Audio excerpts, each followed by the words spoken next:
This is Faith Encouraged with Father Barnabas Powell. Homilies designed to help you live a purposeful and faith-filled life in Jesus Christ. Here's Father Barnabas.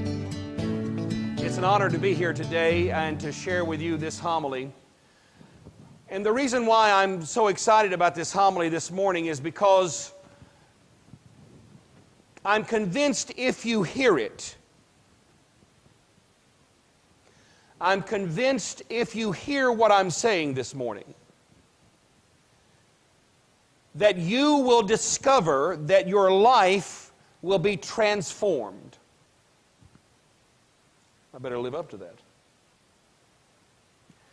The purpose of the gospel of Jesus Christ, the purpose of the Orthodox Christian faith, the purpose of the faith in your life and in my life is to change you.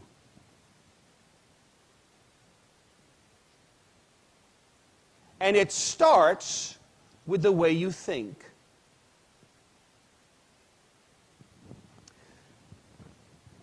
Last week was summer camp at St. Stephen's Camp. I always love doing that. The older I get, the less I love it. And the reason why is I just can't keep up with these kids. I just can't keep up with them. But what's such a joy about going to summer camp, and what is also such a burden about going to summer camp, is spending this time with these young people. And you might ask, why in heaven's name is this a burden to you, Father? And it's a burden because I forgot how hard it is to be a teenager. I wouldn't be a teenager again for love nor money. There ain't enough money printed in every denomination on this whole planet, whatever country you're from, to make me go back to being a teenager again.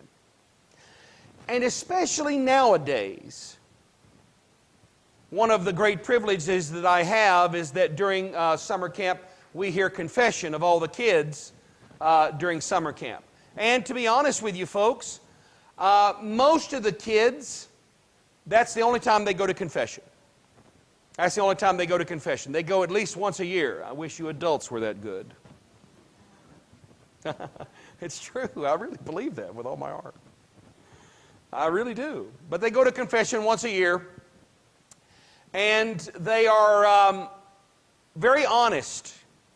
And one of the things that I love about this generation, and one of the things that frustrates me about this generation, is they are brutally honest. But when you're brutally honest and don't know what you're talking about, that means your honesty is pretty kind of disconnected. But anyway, the kids are brutally honest.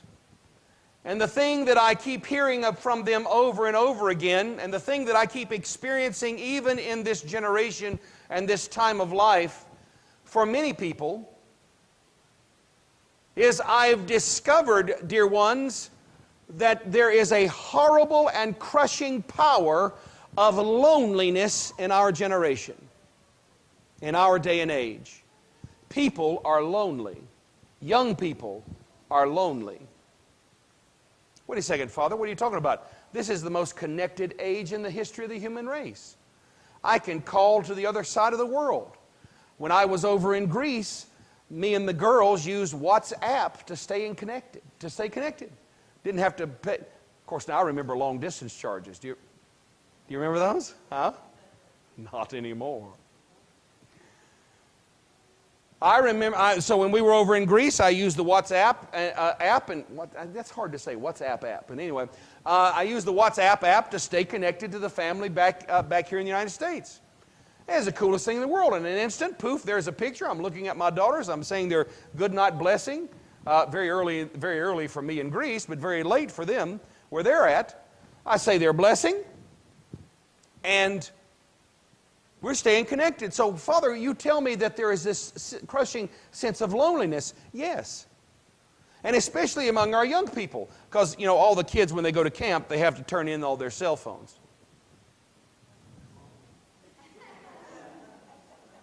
For a week. And so they don't have their cell phones for a week. And so Friday, when they get their cell phones back, I mean, it's just like, it's bizarre. I mean, they're really going crazy. But you know what they kept telling me over and over again at camp? Father, I wish I could just stay here. I wish I could just stay here. Kids boo-hooing and crying when it's time to leave camp. And why is that? Why do you think that is? Why do you think that is? Because, ladies and gentlemen, there is a cure for loneliness in authentic community. There is a cure for distractedness and disconnection in authentic community, but authentic community is hard work. For 1 week, those kids are going to church twice a day. For 1 week, they're not the weird person at their school because they go to an Orthodox church.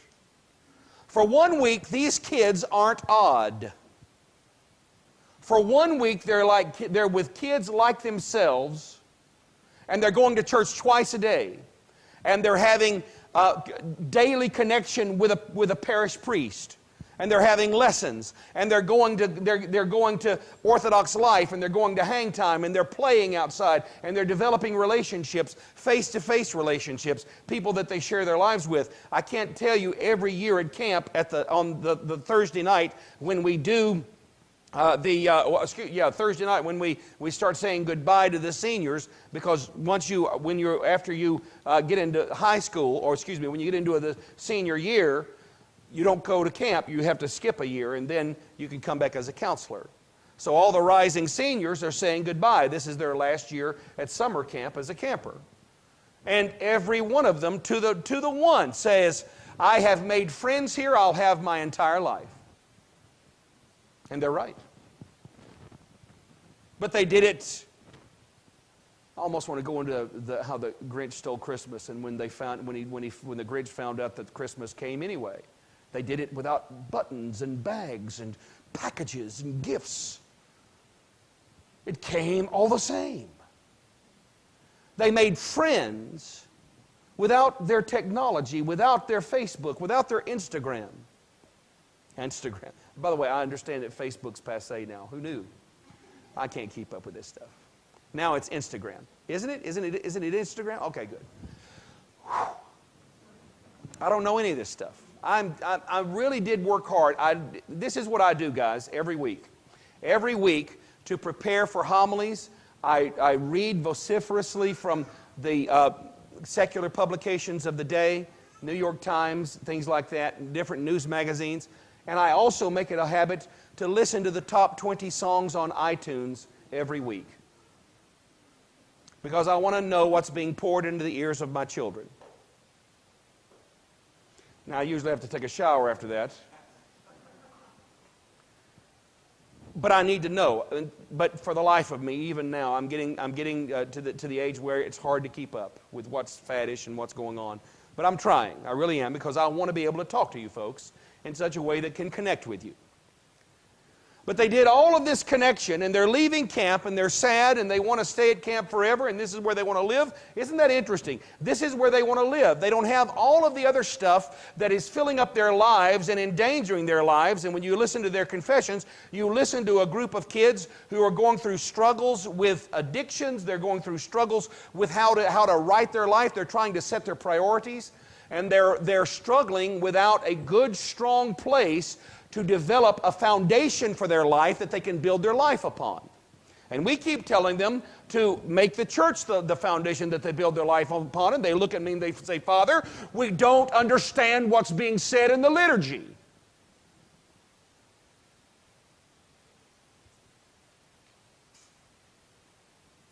By the way, that doesn't matter whether it's in Greek or English. But for heaven's sake, let's don't make it any harder than it is.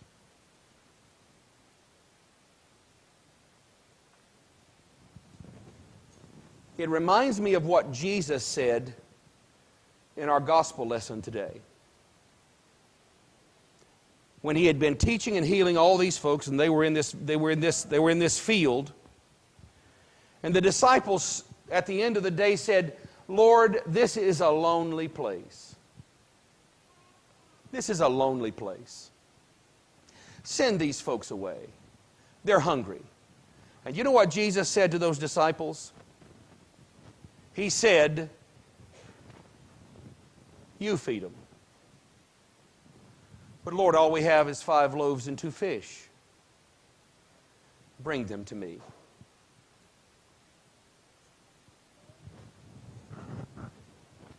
If you're experiencing loneliness in your life, if you're experiencing a sense of disconnection in your life, if you're in a lonely place, I want you to know that you have everything you need, even if you don't realize it.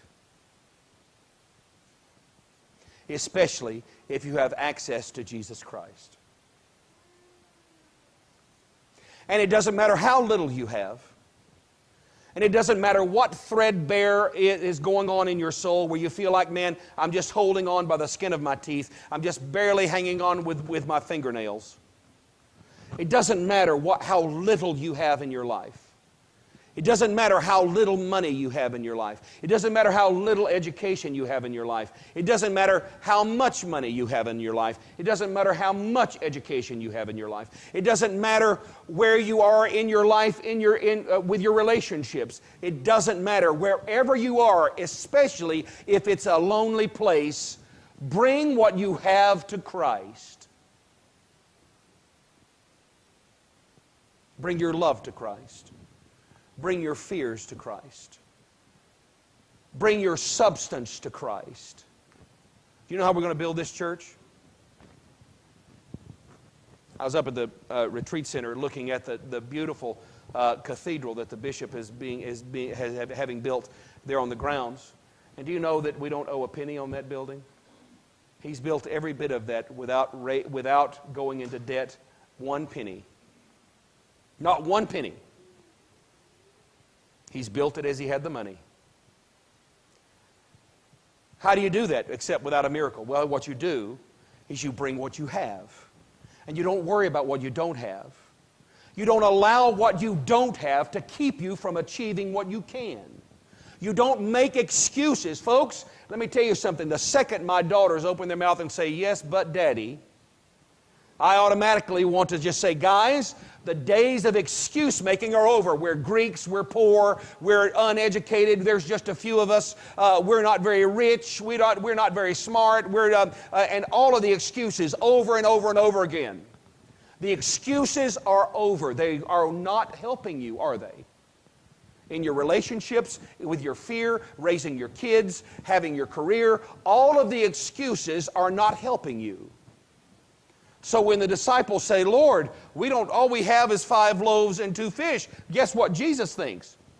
That's enough. Why? You got me, boys. I said, let there be light.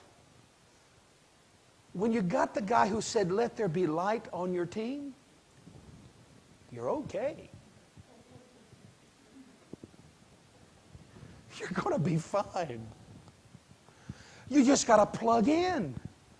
You got to stop making excuses as to why your faith is so weak, as to why your devotion is so threadbare, as to why your relationships are so shallow, as to why you're afraid, as to why you're lonely, as to why you can't achieve what God has made you to achieve. Calm down, Father. Watch your blood pressure. I had a chance to preach twice at camp. It was so much fun to watch these kids. Because you know me, you guys hear me all the time, God help you. But they didn't, and they just thought that was the funniest thing they'd ever seen in their lives, see a preacher like this in front of them preaching. They thought it was hilarious. Always not in a good way, trust me. You have enough in your life right now. You have enough. If you can have enough courage to be content with what you have and bring what you have to Christ, no matter how much or how little, you have enough. And when you get to that place in your life, you'll need 12 baskets to pick up the stuff that you didn't need to use.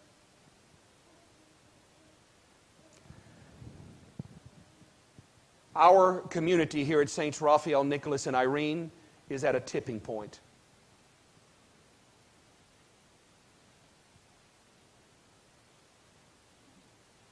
You're either going to become what you can be or you won't. Make no mistake, my brothers and sisters, you are the folks that will make that choice. Your parish council, your leadership. We have almost 100 kids signed up for Sunday school next Sunday school time. Do you know this building only seats 160, 170 if I really squeeze you in?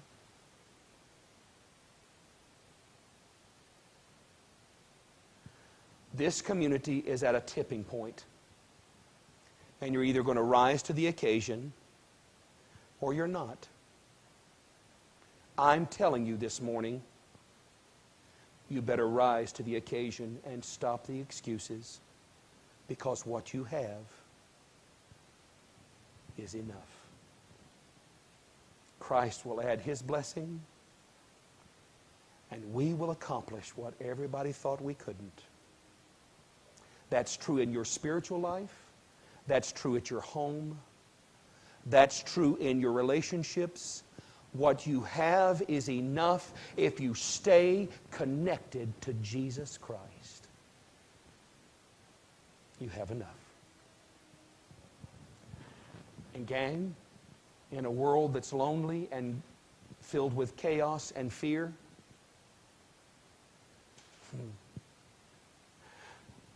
that's good news. Amen.